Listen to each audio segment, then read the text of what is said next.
Noida blast में घायल हुए लोगों से मिलने पहुंचे नेता प्रतिपक्ष और कांग्रेस प्रदेश अध्यक्ष जीतू पटवारी ने कहा कि फैक्ट्री में क्या हुआ, फैक्ट्री में कितने लोग थे। मोहन यादव जी, यदि निष्पक्ष जांच के जरिए सरकार ईमानदारी से कुछ सुनना और समझना चाहती है तो इस बयान को जांच की सर्वोच्च प्राथमिकता में शामिल किया जाना चाहिए। मुख्यमंत्री बोले, दोषियों पर ऐसी कार्रवाई की जाए जो याद रहे, किसी को नहीं छोड़ेंगे। मोहन यादव जी, आपकी सुविधा के लिए पब्लिक डोमेन में आई कुछ गड़बड़ियां साझा कर रहा हूं। उम्मीद करता हूं निष्पक्ष जांच में उन्हें भी पूरी ईमानदारी से एक बार फिर शामिल किया जाएगा। पटाखा निर्माण परिसर के स्वीकृत नक्शे, ड्राइंग की जानकारी से जुड़े दस्तावेज अनिवार्य रूप से मौके पर होने चाहिए थे। सच्चाई जांच टीम ने पाया कि परिसर के स्वीकृत नक्शे और ड्राइंग नहीं थी। शर्तों के अनुसार आतिशबाजी बारूद का विनिर्माण एक मंजिल भवन के भीतर किया जाना चाहिए और भवन के सभी दरवाजे बाहर से खुले चाहिए। जांच टीम ने पाया कि 2 मंजिला भवन निर्मित था। बिल्डिंग में प्रथम तल पर पटाखा निर्माण और उसी भवन में पटाखे और उसका सामान रखा पाया गया। शर्त ये है कि विस्फोट एक ऐसे मंजिला हल्के सनिर्मित कमरे में बनाए जाएंगे जो केवल ऐसे विनिर्माण के प्रयोजन के लिए रखे गए हैं और जो भंडारण स्थान से 45 मीटर की दूरी पर हो। सच्चाई जांच टीम ने पाया, पटाखा निर्माण परिसर में मैन्युफैक्चरिंग संबंधित व्यवस्थाएं, कमरे की व्यवस्था और स्टोरेज एक ही बिल्डिंग में हो रहा था। अच्छा, तो पहले विस्फोट के बाद आपको लगा कि दूसरे में लगे? दूसरा बहुत देर धमाका था, पहले छोटा सा हुआ तो हमें लगा कुछ चीज फूटी तो हम एकदम से भागे, हमको भगाए सब लोग, भागो। आप फैक्ट्री के बाहर मल्ली बस्ती में थे कि फैक्ट्री के अंदर काम कर रहे थे? फैक्ट्री के अंदर ही काम कर रहे थे। कितने लोग थे? करीबन हमारे हॉल में थे, एक हॉल बना हुआ था, उसमें करीबन 150-200 आदमी थे। वो दूसरे हाल में एक ही हाल था कि 2 से? एक हाल नहीं, बहुत सारे हाल है। जैसे वो कितने लोग काम कर रहे थे? बहुत सारे लोग काम करते हैं, अनगिनत लोग काम करते हैं और बच्चे भी थे उनके साथ। सबसे पहले हम हॉस्पिटल में गए। हॉस्पिटल में जो अंदर काम कर रहे थे उन लोगों से बात की मैंने।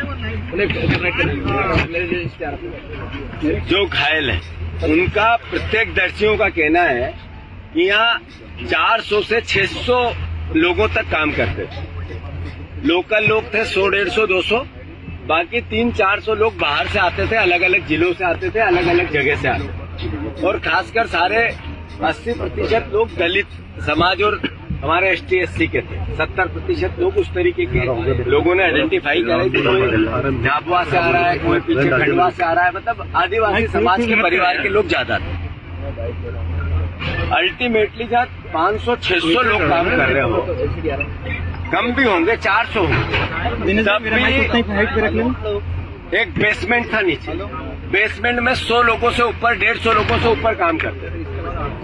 पहली फ्लोर, दूसरी फ्लोर, तीसरी फ्लोर। जिस 15 किलो से ज्यादा आप विस्फोटक नहीं रख सकते हो, बारूद नहीं रख सकते, ये नियम है। इतना बड़ा विस्फोट ये कहता है कि हजारों किलो बारूद था। तो अल्टीमेटली आरोप प्रत्यारोप का विषय स्पष्ट है, प्रेम में नहीं आएगा। झाबुआ में कांड हुआ, बीजेपी का नेता उसमें संदिग्ध था, 80 लोग मर गए थे, जांच आयोग गठित किया था, SIT भेजी गई थी। आज तक जांच रिपोर्ट पे क्या हुआ और दोषी कौन है, संदिग्ध के दायरे में है। अब आप देखो, मैं वहां से आके सीधा स्पॉट पे गया जब JCP चल रही है। JCPओ की चलने की प्रोसेस ऐसी है कि लाश कोई जिंदा बच भी जाए तो नहीं बच सकती। और फिर न फोरेंसिक का कोई आदमी दिख रहा है, न कोई एक्सपर्ट इस पूरे इस तरह की आपदा प्रबंधन का दिख रहा है। अल्टीमेटली एक तरह से रेस्क्यू ऑपरेशन के नाम पे जमीन को खोदा जा रहा है, मतलब केवल JCP से जमीन को पलटी जा रही है। ये मैं समझता हूँ कि लापरवाही का सबसे बड़ा उदाहरण है। खबर भारतवर्ष के लिए मध्य प्रदेश से संजय शर्मा की रिपोर्ट। अपने शहर, अपने प्रदेश की ताज़ा खबरों के लिए लाइक करें, शेयर करें, सब्सक्राइब करें और हाँ, बेल आइकन दबाना ना भूलें, क्योंकि खबर हमारी, फैसला जनतंत्र का।